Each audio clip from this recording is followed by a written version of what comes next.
Something's missing from parks and landmarks all across America. Can you guess what it is? Maybe Faith Salie can help.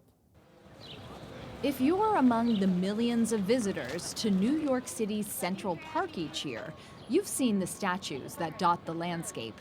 Shakespeare, Alexander Hamilton, Christopher Columbus. So who's missing? How can you have statues of men everywhere, and the only statues of women are Mother Goose, Alice in Wonderland? We needed real women. That's right. There are 22 statues of men and one dog who is, you guessed it, male. The women who have played such a vital part of history are invisible until now. Pam Elam and Colleen Jenkins run the Monumental Women Campaign. Their goal? To erect a monument in Central Park honoring women's suffrage pioneers Susan B. Anthony and Elizabeth Cady Stanton. And their effort hasn't exactly been a walk in the park. They said immediately no. There will be no new statues in Central Park. It's a historical collection. No, we persisted. Then they said, well, can you pick another park? And do you really want a statue? How about a nice garden? We persisted. To have two powerful women and a powerful movement represented here, that's important.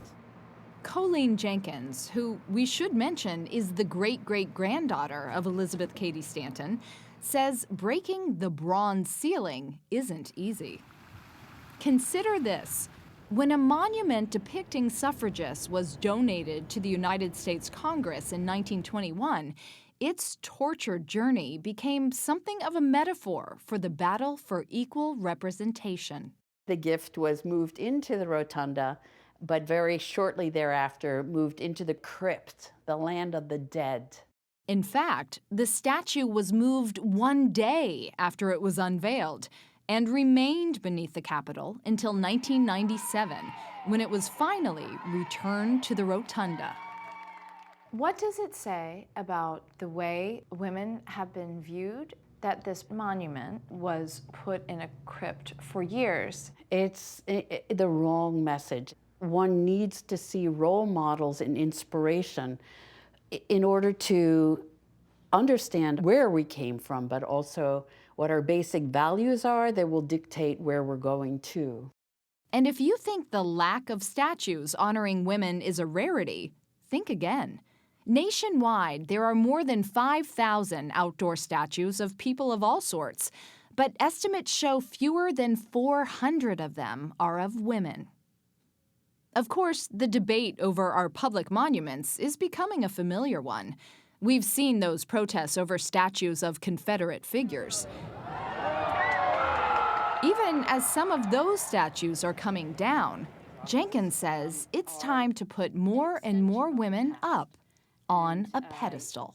Statues are symbols, and furthermore, it's my money, your money, our tax dollars that are building those monuments. They breathe life into history, and because of the cost and massive size, they say this person is really important.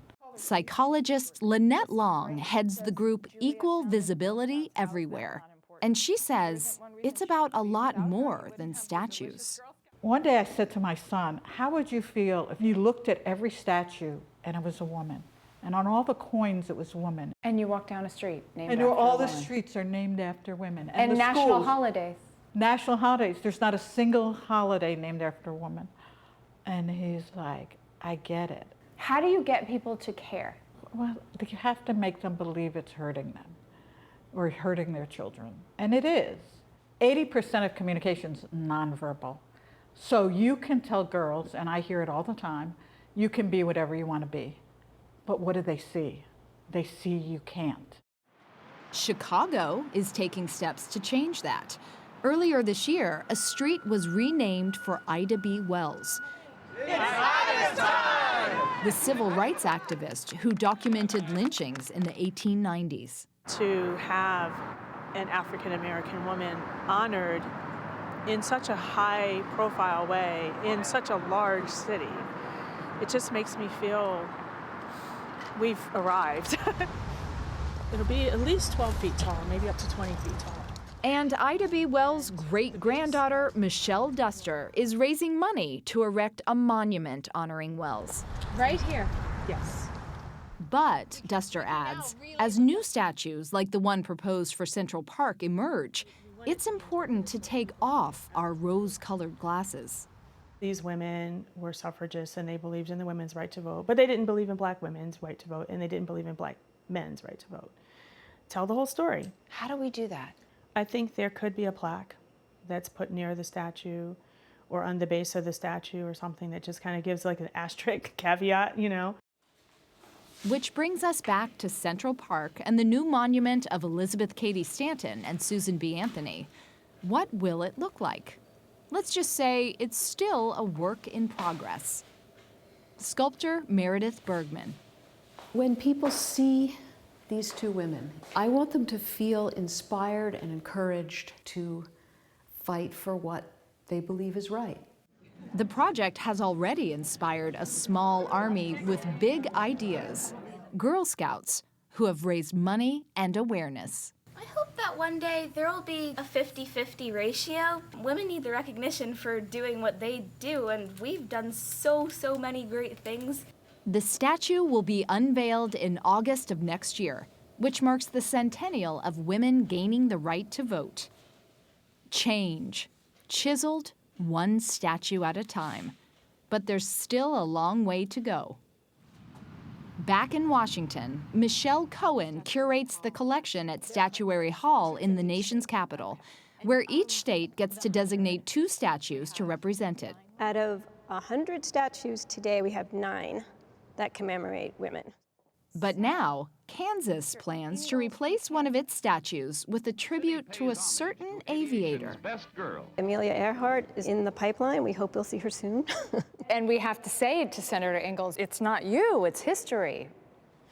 Charged with bringing the pioneering aviator back to life, brothers George and Mark Lundeen. We wanted to convey her as a strong woman, which she was.